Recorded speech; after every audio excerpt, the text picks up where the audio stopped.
C'est une date qui a coïncidé avec la clôture des assises nationales qui ont regroupé l'ensemble des forces vives de la nation ici à Niamey pour déterminer la nouvelle marche de notre pays. Donc on peut dire globalement, un an après, il y a eu beaucoup d'avancées, surtout sur le plan de l'affirmation de notre souveraineté. Donc les discours sont centrés essentiellement sur la souveraineté globale. Donc la souveraineté alimentaire et aussi le Niger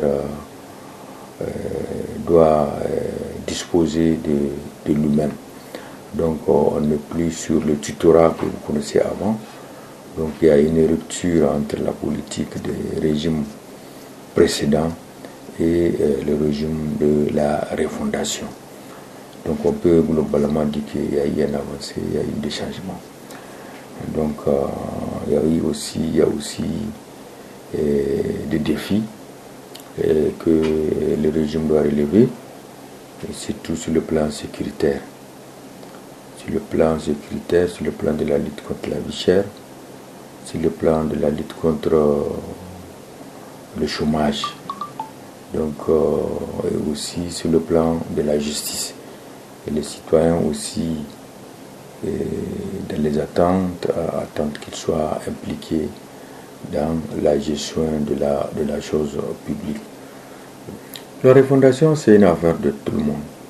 C'est une affaire de tous les citoyens. C'est pourquoi je pense que le président a décrété même cette ordonnance de mobilisation générale. La mobilisation générale, c'est la mobilisation à tous les niveaux.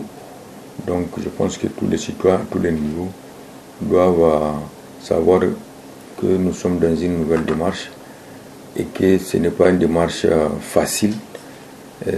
Tous les pays qui se sont développés, tous les pays qui se sont émergés, qui sont aujourd'hui des références, en tout cas dans le concert des nations, ont consenti des sacrifices.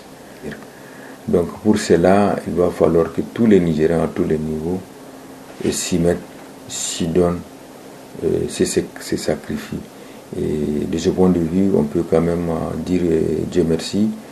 Les Nigériens ont montré quand même leur résilience, leur engagement depuis le 26 juillet. Ce qui reste maintenant, la balle est dans le camp des autorités. Un peu mes chefs, le président de la République, le général Abdelaziz, qui devrait quand même donner l'exemple, et lui et son équipe et son gouvernement, parce que nous sommes en train de constater qu'il y a des errements, il y a des pratiques et de comportements indécents dans la gestion de la chose publique, il faut le dire, et qu'il faille vraiment revoir. Donc nous avons fait un an, il faut faire le bilan, il faut faire la situation. On a donné des cahiers de charges à des ministres, à des responsables. Il va falloir voir qui a marché, quoi a marché, pourquoi ça a marché, pourquoi ça n'a pas marché, pourquoi faire. Il faut faire un bilan. C'est de ça qu'il s'agit, et c'est en faisant cela qu'on peut évaluer et que mettre l'équipe qui ne gagne pas à côté et chercher une bonne équipe qui gagne. C'est de cela qu'il s'agit. Il ne faut pas gérer avec les sentiments. On ne doit pas gérer avec le PAC.